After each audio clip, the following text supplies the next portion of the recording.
We are. Oh, look, here's some more people still joining us. All right, we are live. Hello, good morning. This is Religion Outside the Box. And look, I thought that was kind of funny because I ran out of space. I'd like to thank the two voices that I heard laughing out loud. The rest of you who are holding those laughs inside, thank you for doing that. Make sure to let them out as well. So, Religion Outside the Box, Saturday morning, Rabbi Brian. Saturday morning with Rabbi Brian. So, folks, I did not write down the word service today on the card. Does it? What is that? Does that mean anything to you? Yeah, you ran out of space. No. I could have done that. Oh, nutso. Hi, Shmuley. Hey. Hello. I apologize. This one has to go to here. Something went a little. There we go. There's everybody. Hello, everybody. Good morning. I have a question. How do you describe this gathering to people? You say, "Oh, I'm going to go to that thing." I'm really curious, really curious.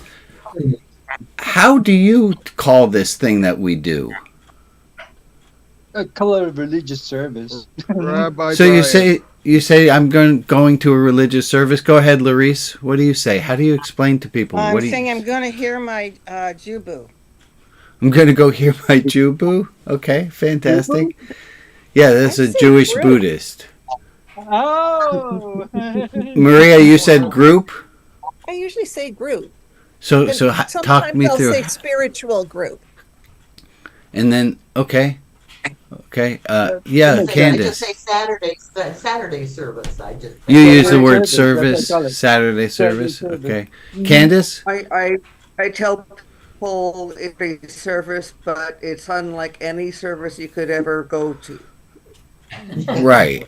It's not very Service descriptive. can be Doesn't tell them well, what exactly it is, but that's good. But they Anyone can else? they can ask questions. but service can have a can be a loaded word with some people. So Right. I like to extrapolate it. Right. Yeah. So I- this is I- a gathering. Go ahead, James, and then Bob. I tell people it's my synagogue. Okay. That's what I say. It's a good Which is Greek mine too. word. Bob? Yeah, somebody beat me to it, but I was going to say gathering. Gathering. I'm going to my Saturday gathering. Dan, your hand is up. I'd probably say service, but only because you tend to use the word service. But I would more likely say gathering, but more to the point, I would explain it a bit. I say it's this great thing where usually Rabbi Brian maybe introduces a topic or two, and then we all talk about it, and it's fabulous.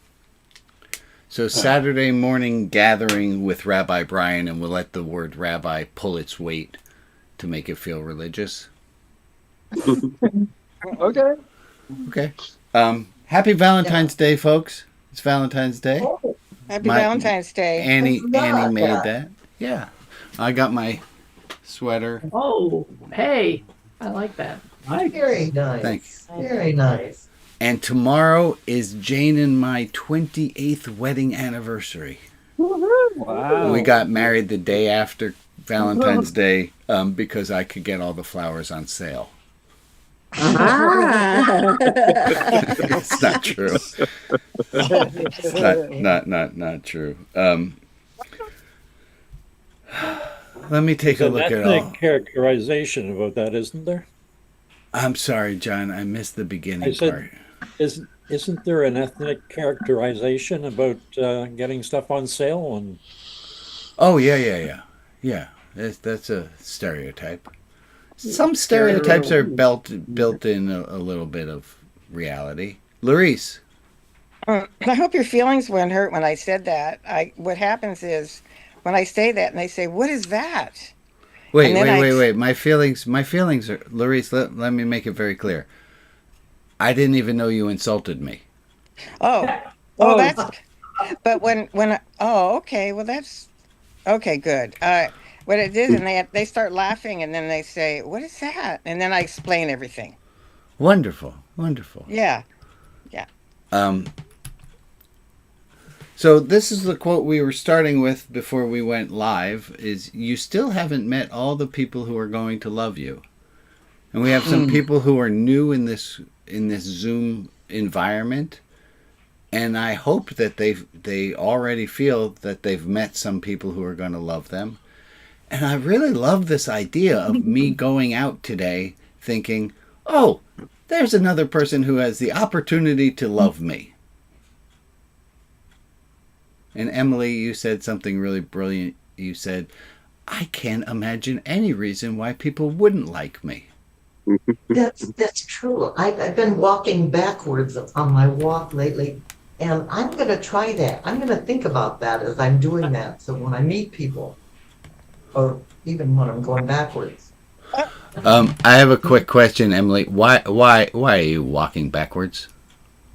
Well, I hear that it helps your brain.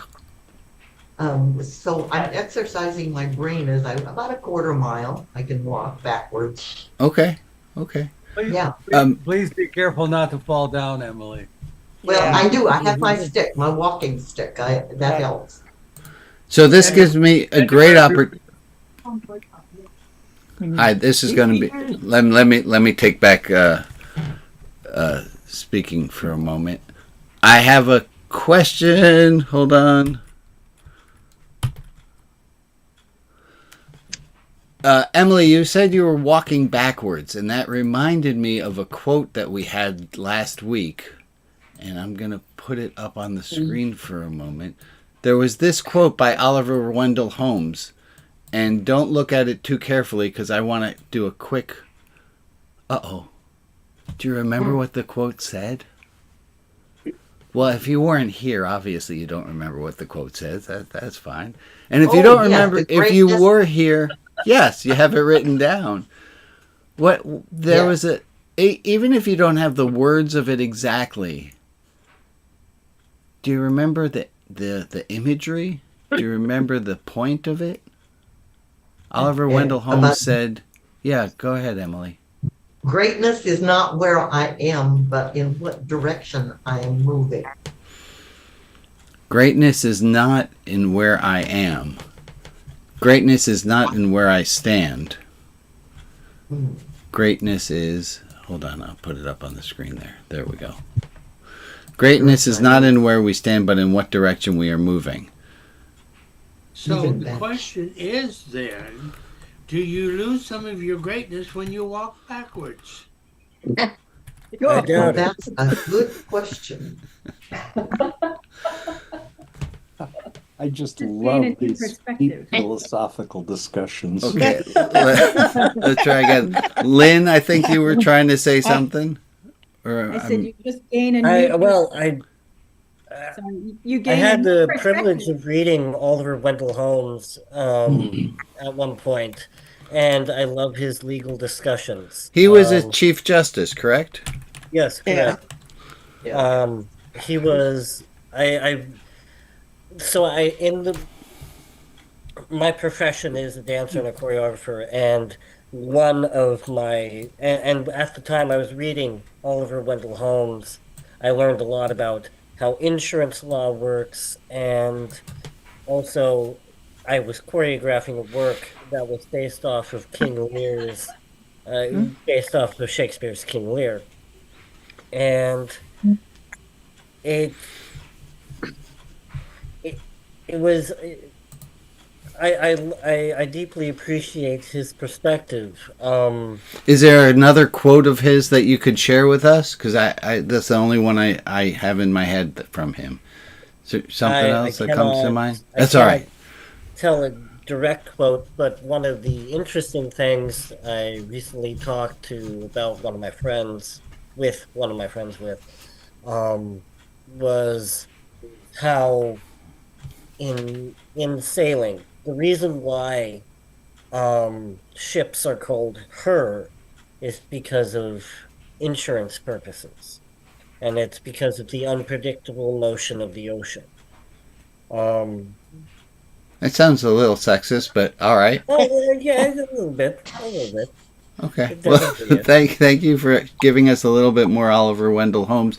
Bob, your hand is raised. Do you have a comment? Yes, yes. I just want to make a comment that if you're going to go backwards, check your rear view occasionally. Okay. We're keeping it. More deep philosophy. So I'm going to take the reins back here and tell you guys. So you still haven't met all the people who are going to love you. You were gonna. I'm just thinking that maybe there's more love for me in the world. And maybe there's more love for you in this world too. Mm-hmm. Forget maybe. Let's believe it. Anyone have any?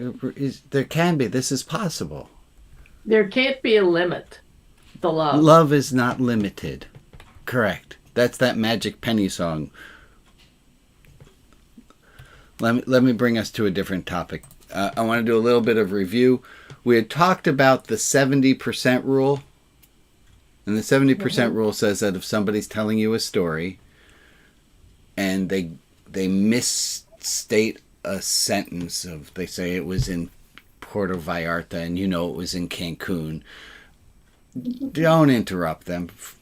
Just let the little thing slide. So I said this last week and 2 weeks ago maybe as well, and so somebody took it upon me to correct that 70% was not the correct percentage that I should be talking about.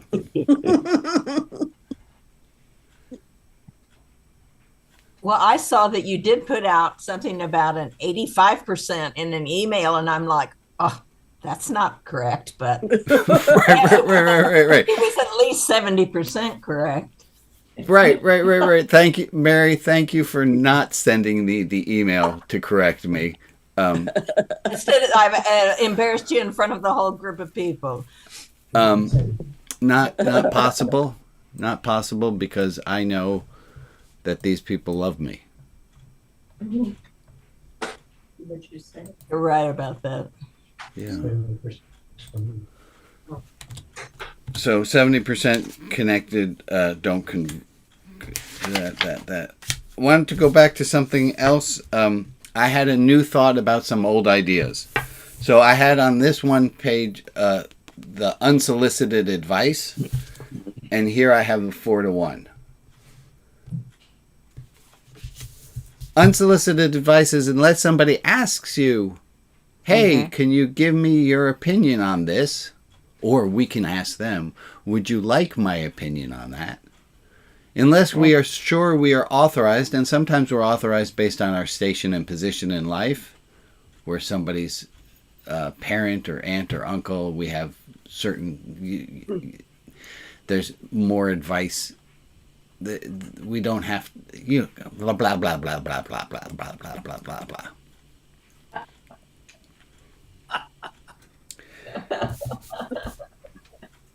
When we give unsolicited advice, it fits into this one. It fits into the 4-to-1. The 4-to-1 idea is that for every one critical thing we say or correction we make of someone, we have to have 4 positive, neutral to positive comments about them. Let me tell you a little story about Jane driving to the airport. Don't go that way, I say to her. Take a left here.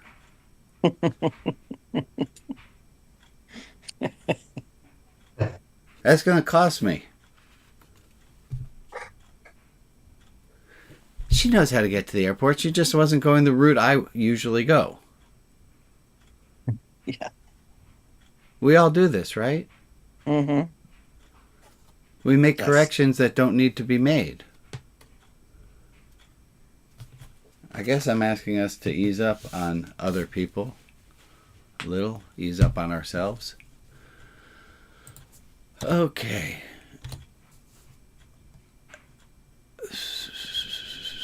The Oliver Wendell Holmes quote. What is greatness? Greatness is not where you are, but...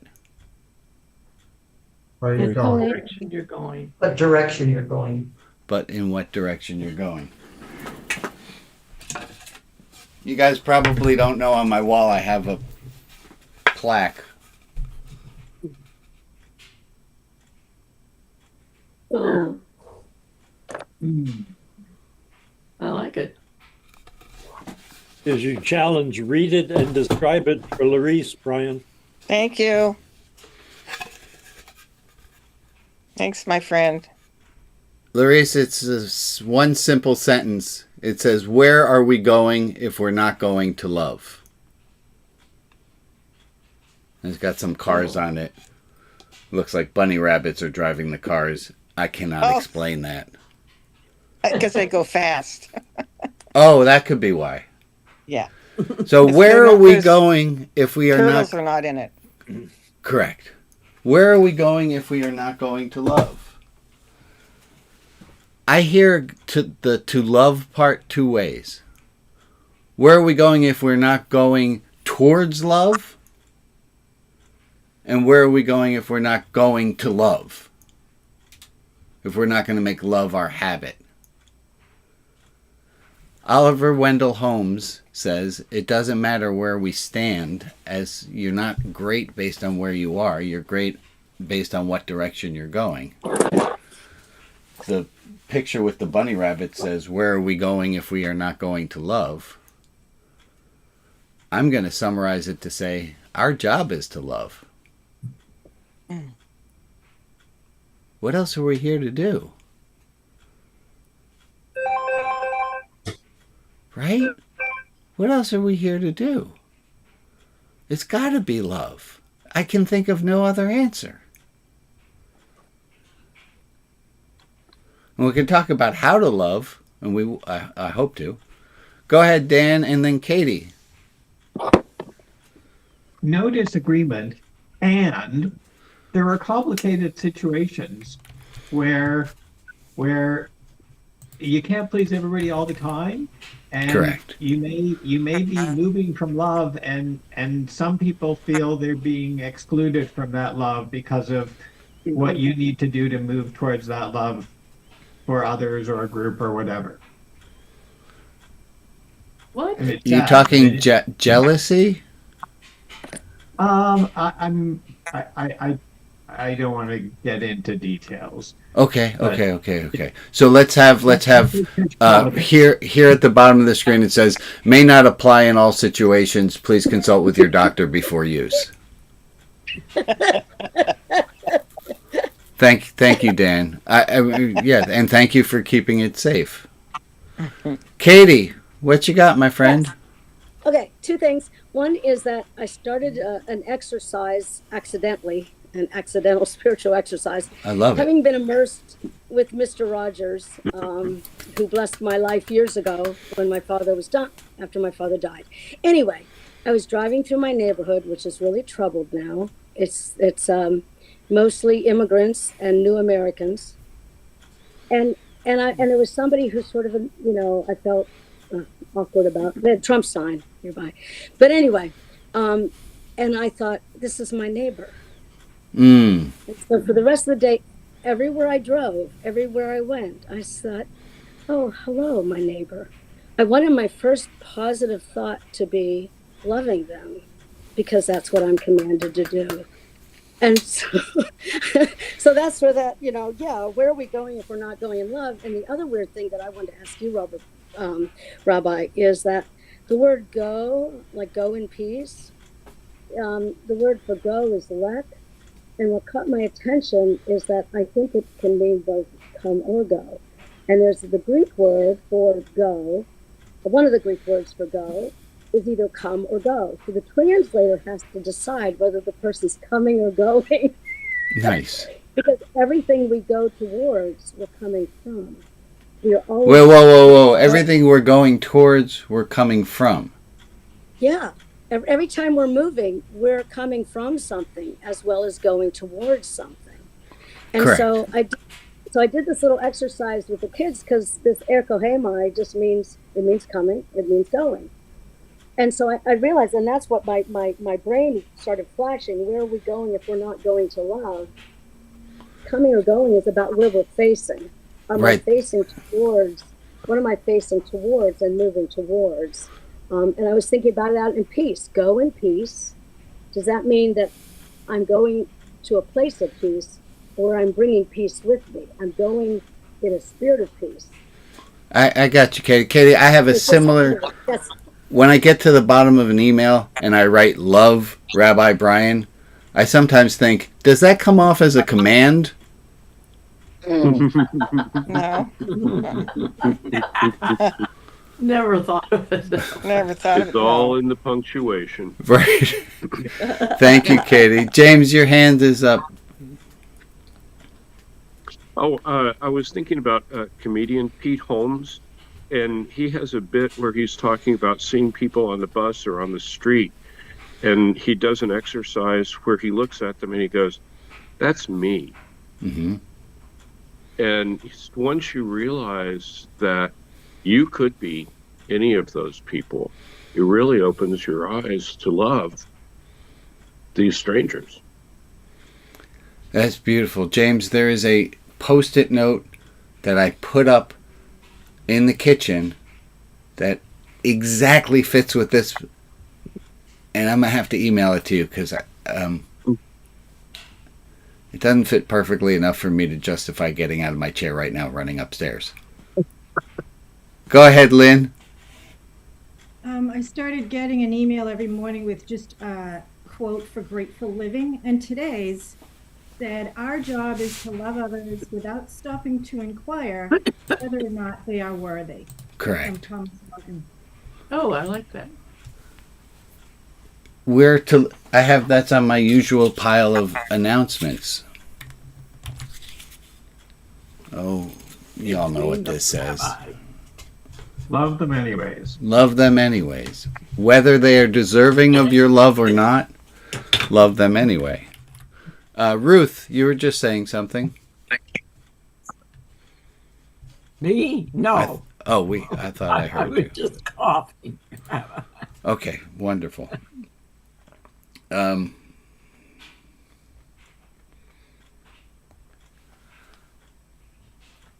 got two directions I'm thinking about right now. So I'm going to pause, and I'm just going to look at all your faces for a moment. And I'm going to ask you, look at all the faces. Take a moment. Mm-hmm. And I think I know what I'm going to do for right now is I'm going to ask you to think. Look at all those squares one more time.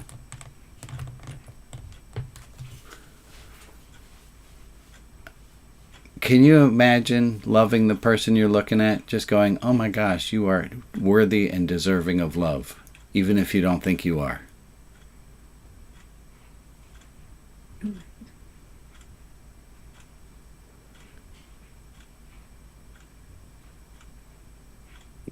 Isn't it wonderful? Isn't Zoom great because you can see all the faces at once? Now imagine yourself at a MAGA political rally and try the same thinking. I'm gonna agree-ish. You're not gonna be able to love the person who's politically opposed to you. You're not gonna be able to love them until you learn what love is. Sure. And practice with the people who are easier to love. And when it says love your enemies, that's great, but start with the ones who are just annoying.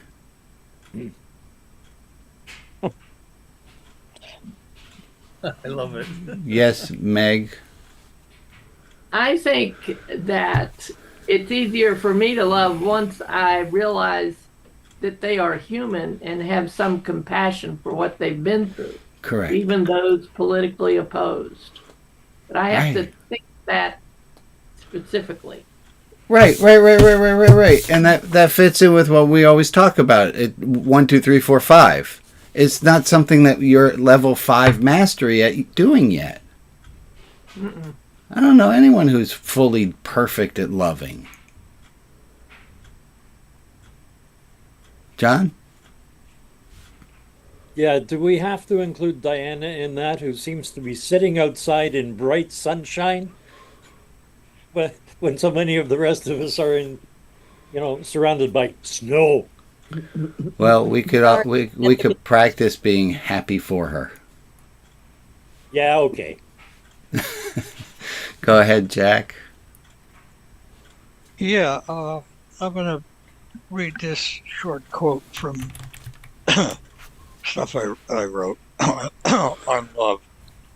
I am love, the lover, and the beloved too, from whom creation's spark takes its cue, and wherefrom all things ensue. I am all of this and all of that and all of you.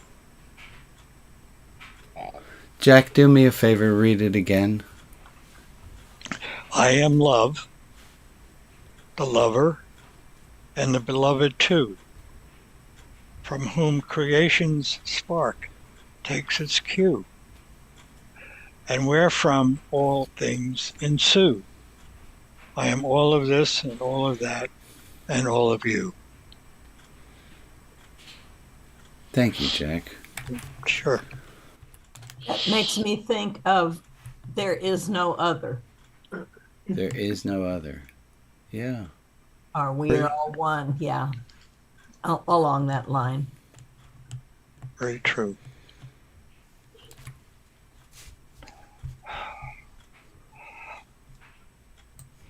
Brings me back to this quote. Mm-hmm. We still haven't met all the people who are going to love us.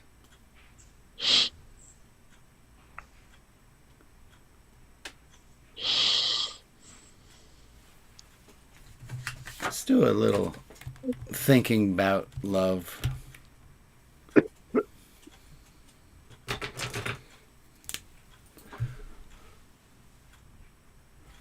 I have two definitions of love.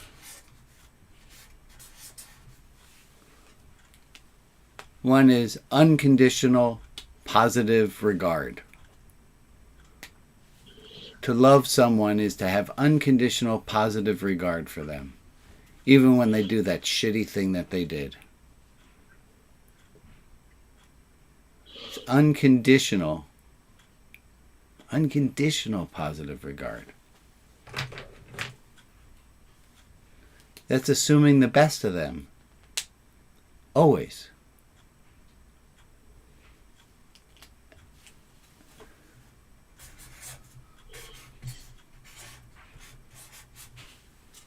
Logan Fox's definition of love.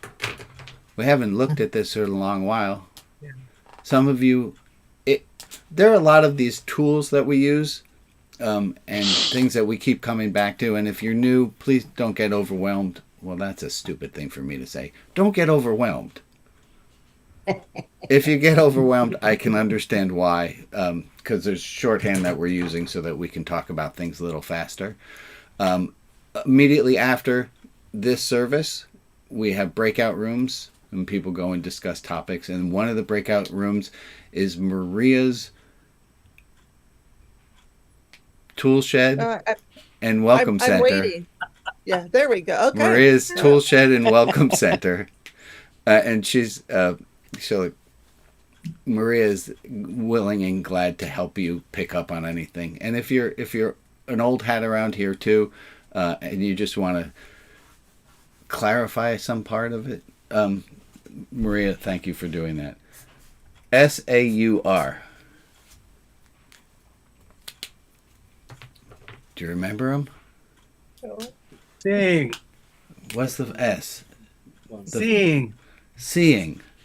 You can't love somebody unless you see them. Now, Larice, I apologize for the optically insensitive use of the word see there. Oh, no, I don't take that, Okay, well, I'm trying to be sensitive. You don't hurt my feelings. Okay, you and I like each other. That's good. Yeah. So in order to love somebody, you have to acknowledge them. You have to see them. You have to know who they are. Perceive. Perceive. You have to. The least loving thing you can do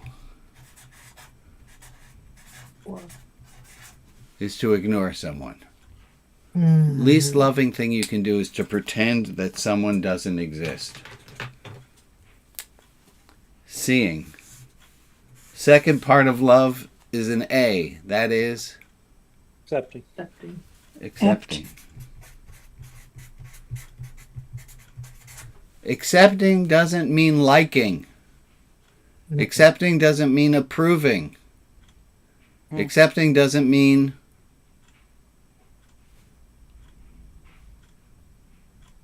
I was really hoping somebody would fill in another word there. Affirming. Affirming, agreeing. Yeah. Acknowledging. Acknowledging. Yeah. You have to see the other person, accept them, that's who they are. The U stands for understand or have empathy for. To love somebody isn't to say, I see you, now change. To love someone is to see them, take them for how they are, and have compassion. That's why they are who they are. And you might think of our political enemies. We can go this far. Yeah. It's the last part. It's a little stickier. You remember what the R is? Respect. Respond. Love is not just a game we play in our head. It's something we do. Jane likes store-bought cards for holidays. I used to make her cards out of, because I like homemade cards. But to love Jane is to respond to her the way she wants to be responded to, which is by buying cards. On the back of the card, I always write, $, I cross out however much the card was, and I put on something else ridiculous like $105. Because I figured that's why they put the price there, so everyone should know how important you think the other person is based on how expensive the card you buy is. All right, so to love, what are we doing if we're not going to love? We're going to love seeing, accepting, understanding, responding. I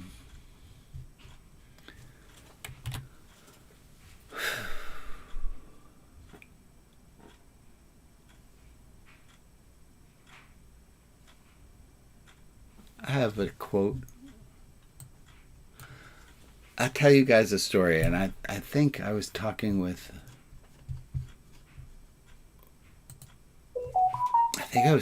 Maria when I had this realization. I used to do magic shows. I know, really hard to imagine, right? Used to do kids' birthday parties, and when I was 15, my friend Mark and I got hired to do a birthday party, do a magic show for a group of 5, 6, 7-year-olds.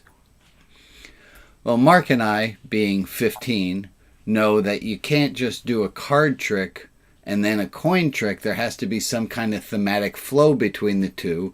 So we took a playing card box, an extra playing card box. We put coins in it. And then we did a magic trick we were going to do the magic trick, the card trick. And then one of us would cover while the other one replaced it with the other box. And we would magic hocus pocus, make coins fall out of what was a card case with cards in it. A few problems. 1, 5, 6, 7-year-olds do not know what their cards are, so that part of the magic show went horribly. For that matter, the transition, this is the part I was trying to get at. Mark and I tried to make a transition from one part of the show to the next part of the show. And guess what 5, 6, and 7-year-olds don't care about? They don't care that there was a thematic link between the card trick and the coin trick. All of that to say, yes, for 300 services or so, I have tried to outline the service like I did a transition from a card trick to a coin trick. And I've tried to make a transition so that this service flows in one beautiful thing. And what I found out is that you guys are all 5, 6, 7-year-olds who don't really care about the transition between objects. I'm really glad that metaphor held together, that worked. Felt like I was really far out there on the edge. Okay, good. I do that every time I write a sermon. I agonize over transitions and making it flow, and people don't care. People don't care. No. The difference, though, James, is I'm not anxious about your sermons. I'm anxious about my service. I'm just happy when someone else is doing them. Right. So that being said, I'd like to just say that I think it may flow even better when you're not trying to make it flow better. That's exactly what I'm coming to. Right? I'm putting in this work that's not helping. That all being said, I have no idea where we're going next. Well, there's many sides of people. People are not one-sided or whatever. You can love 2 or 3 or 4 things about a person and the rest not. But you can appreciate what they give you or what you see in them, and and kind of encompass that. And about the sermons, I am like with Rabbi and James. I like it when you just give a sermon and it's like you're talking to me, like we're talking. Yeah. To each other. I like it like that instead of like they're looking at the prompts or they're looking at this and they're always reading from their notes. That they give good sermons, but my favorite is the ones that come from. Hey, that comes from the heart too, but this really comes from the heart. Right. Out. Yeah. Again, it's really easier to sit in James's sanctuary and watch him struggle than to be the one where I am at this exact moment where I'm like, there are a lot of options. There are so many options. I like it when you tell stories. Mm-hmm. Okay. I love stories. We're gonna. I love it. Once upon a time. Long time ago. Not far away. Yes. Let me scratch my head for a moment. It was a dark and stormy night. Yeah. But if no one leads, then it would be chaotic. So someone has to make that sacrifice of wanting to be the leader. And I thank you for doing that. Yeah. Mm-hmm. Aw. Thank you, Mary. Well, Ray, you got your hand up. Well, it sort of reminds me that there's a bunch of people, kids, whomever, go into a museum and they're all looking at the same picture, but each one of them sees something different. Correct. In it. Yeah. Yeah. Yeah, But yeah. they all enjoy it in their own way. Yes, sir. All that stuff. Thanks, Ray. Jack and Dan, and then I just found my next bearing, my next heading, so I appreciate, and I'll take Dan and Jack, but also to say, if you were putting your hand up to say something to help save me from where I was, I got where our next refueling station is. Go ahead, Jack, and then Dan. Yeah, when you speak from your heart, you should never have regrets. Yeah, I also should floss my teeth, but it's not happening.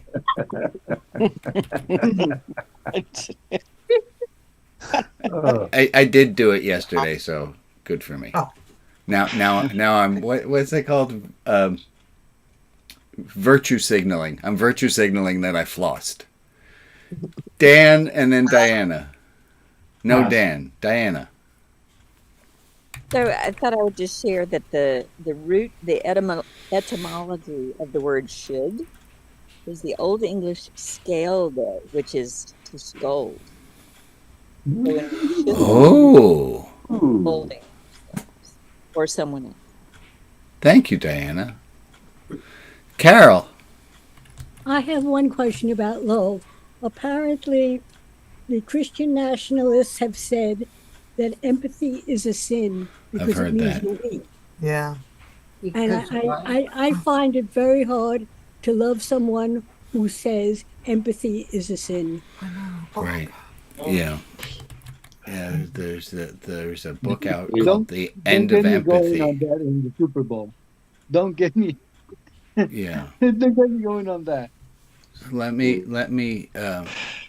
It's love everyone, even though you know that some people make it so fucking hard to love them. Yeah. But that's a group. Some people, some groups, and some individuals both make it very hard for us to love them. I think to me it feels like another application of the 70% rule. Nobody is 100% worth loving all the time. You got to take that 30% and say, okay, I'm going to love you anyway. Yeah. I love what George Carlin said. I love everybody, but one at a time. I like that. Here's a quote that I came across. One of you sent me this. It might have been John. John, just you sent me? Yeah. The most memorable people in life will be the friends who loved you even when you weren't very lovable. Yeah. Mm-hmm. The most memorable people in life are the friends who loved you even when you weren't very lovable.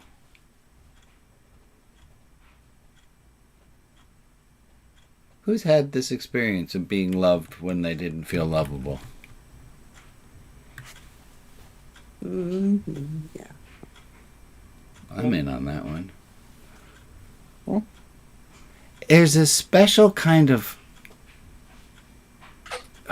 hurt I have felt when I didn't feel lovable and someone loved me anyway. Kind of pissed me off.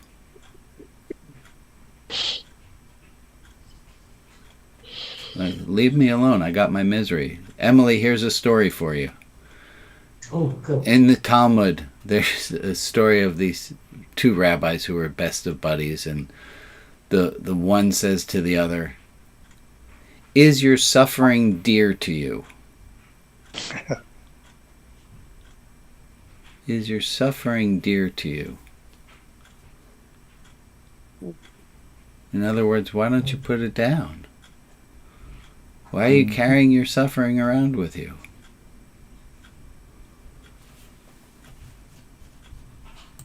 And bonus points for whoever can figure out why I thought that had to do with this quote.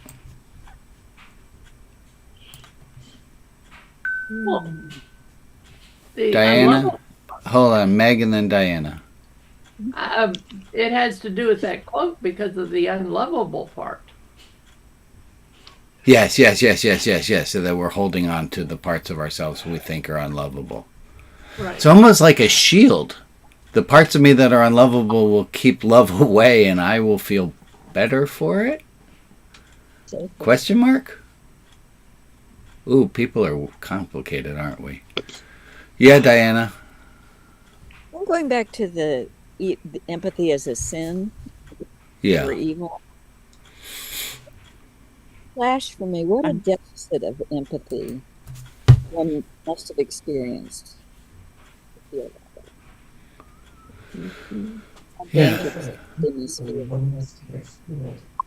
Diana, your audio is a little bit off, but what I hear you saying is that we need to have compassion even for the people who have written off compassion. I'm saying that seeing empathy as dangerous or a sin seems to me to indicate that someone has not experienced much of it, and how sad. That okay. That they haven't experienced compassion, empathy, feeling attuned to. Yeah. I'm going to take a moment. Hold on, James. Is there anything that's gone on in our YouTube chat, people? Because I see that some chats have been happening there. If there is, if somebody would inform me if I'm missing something, and then go ahead, James. My sarcastic response is, if empathy is a sin, I'll see you in hell. It's going to be a nice place. Yeah. Pack light. Maria, what do you say we do a moment to have some prayers for those who want a little extra light and love? Okay. These are the people to whom we are sending light and love. Ken and Cheryl, Reed and Gwen, John and Ann M., Shirley and Paris, and Rita S. If there is another person in our community to whom we can offer light and love, please put their name in the chat, and I will add them to the list on Facebook. And for the people who aren't named, but who are in our thoughts, we send them light and love as well. Let's take a minute.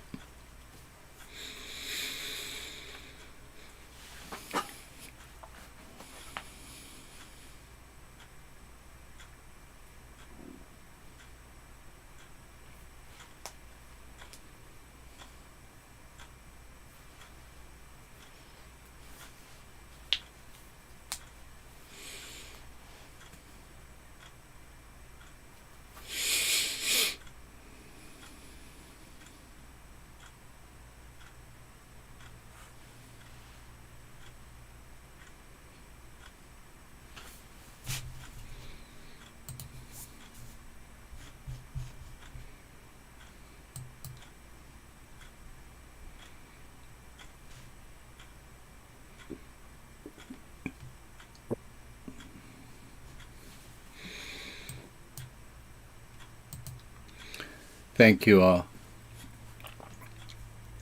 I'm going to put up a quote, not a quote, but a placard that's got some lessons to be learned from chronic illness. You might not be facing chronic illness yourself. You might not be currently caretaking somebody who has a chronic illness full time.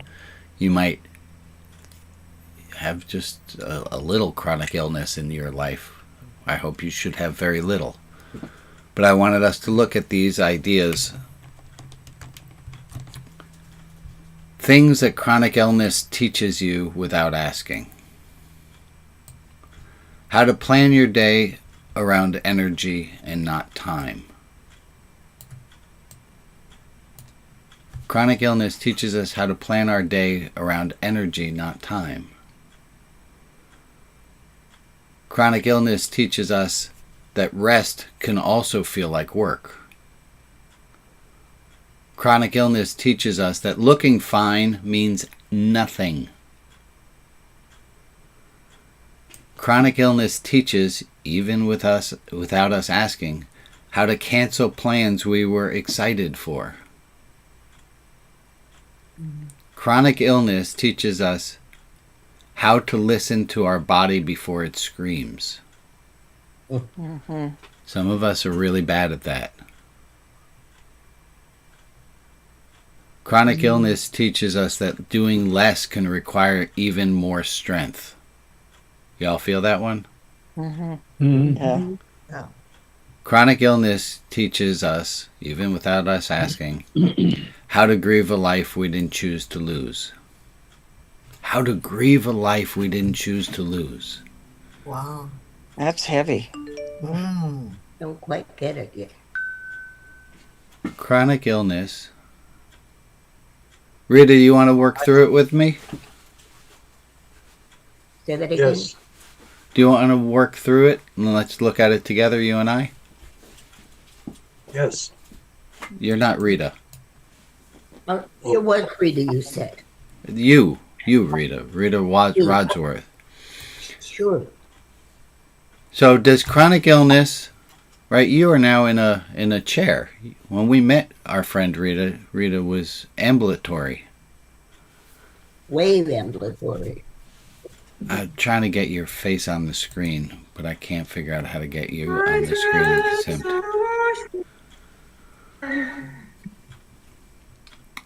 Rita, do you have to plan your day around how much energy you have, not based on what time you're supposed to do things? Often. Rita, does rest also feel like work? I never thought of that. Okay. We'll put a question mark next to it and come back. Looking fine means nothing. Boy, that's for sure. That's for sure. Have you ever had to cancel plans, even plans you were excited for? Yes, I have had to. Yeah. How to listen to your body before it screams. Mm-hmm. I don't listen much.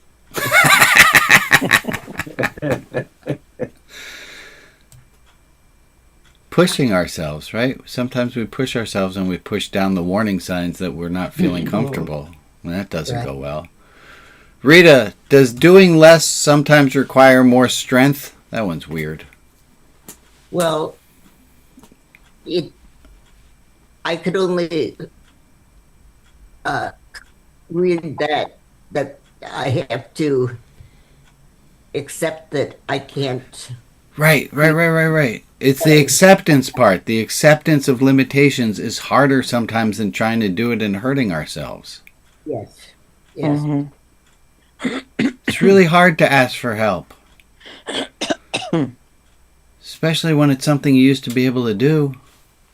That's frustrating.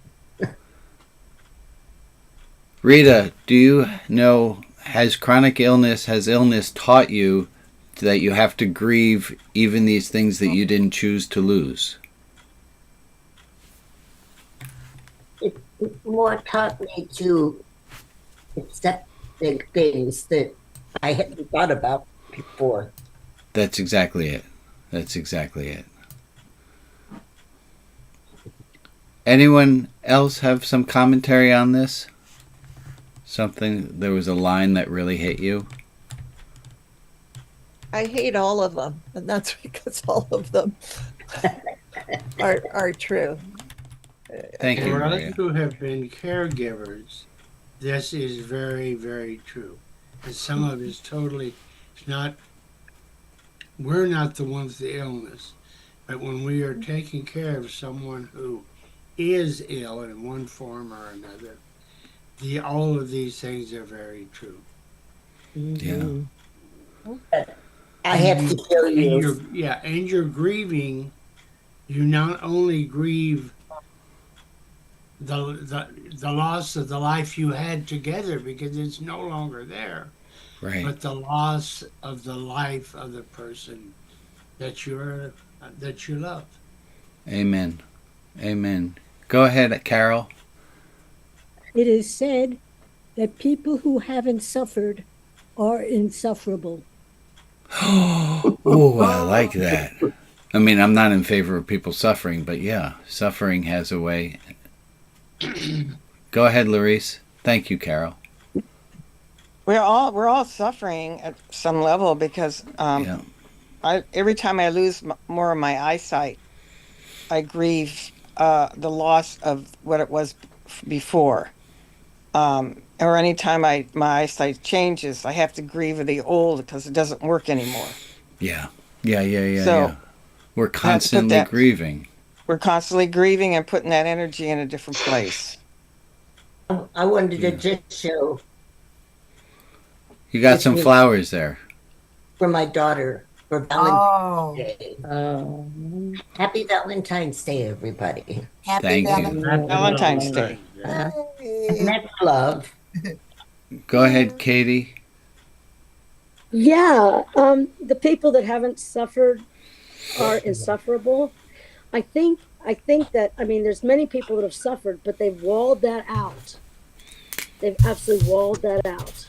And that's what makes them insufferable. And that goes right back to that comment about empathy. Yes, I'm thinking of a person at the age of 2 that his mother had probably postpartum depression, and she wasn't able to love or respond to that 2-year-old son. The people that were in the wealthy household didn't respond to him, and so he wasn't. There was no SAUR. He wasn't being responded to. Wasn't seen, So accepted. this Yeah. adult man is now, he's like a 2-year-old crying out for his mother, but he walls off that pain. You're right. And he and other people, whether they're supervising ICE agents or whatever, because there's a theology of that kind of idea of empathy, that you have to be tough and mean. And Yeah, I had a student who was in the Marines who had the phrase, pain is just weakness leaving the body. Oh. I said, that is one of the biggest pieces of bullshit I have ever heard. Yeah. Well, I So that's once said that I had to give up my football career. Yes. Rita was one of the best footballs in the league. Ron and then John. When I'm doing conflict de-escalation training, people, when we talk about listening to the counter-protesters that are just screaming at us and saying the awful things, I bring up that sometimes it's dangerous to have empathy in that their trauma can trigger my trauma. Correct. Yes. And so we can have compassion, and we can have compassionate curiosity without the empathy and taking on their trauma as well as ours. Thank you, Ron. It's hard, and that, unfortunately, the only way to learn where those limits are is by falling over the line a little bit, coming back, dusting off. John. It seems to me that there are probably people who have not suffered or not suffered of significance, and they are not insufferable. However, the people who have chosen not to suffer, they I got you. are insufferable. Thank you, John. Thank you. Folks, take a look, see around the screen. I'm hoping that whoever is new here really sees that this was true. You just met some more people who are going to love you because you're here. Yeah. I just wanted to say a shout out to somebody I've seen before, Reka. I always try to, at church, if I see somebody new, I acknowledge, say hello, and then my name, and I just noticed somebody. Appreciate you doing that, Agnes. I actually fall on the other side of that. I like to try not, if sometimes people don't want to be pointed out and feel like they're the new person. I'm sorry if I... No worries. I'm pretty sure everyone knows where your heart's coming from. Okay, folks. Thank you for that. Boy, there was a little bit of turbulence mid-service there in the... Y'all weren't scared, but I was. And I thank you all for flying Rabbi Brian Airlines on this Valentine's Day 2026. Let's continue on our flight on the way to love, and when we land there, not fight over whose baggage came off the carousel first. Please stick around. I'm going to stop the recording now and then hand it over. There's more to come. Go ahead, Maria.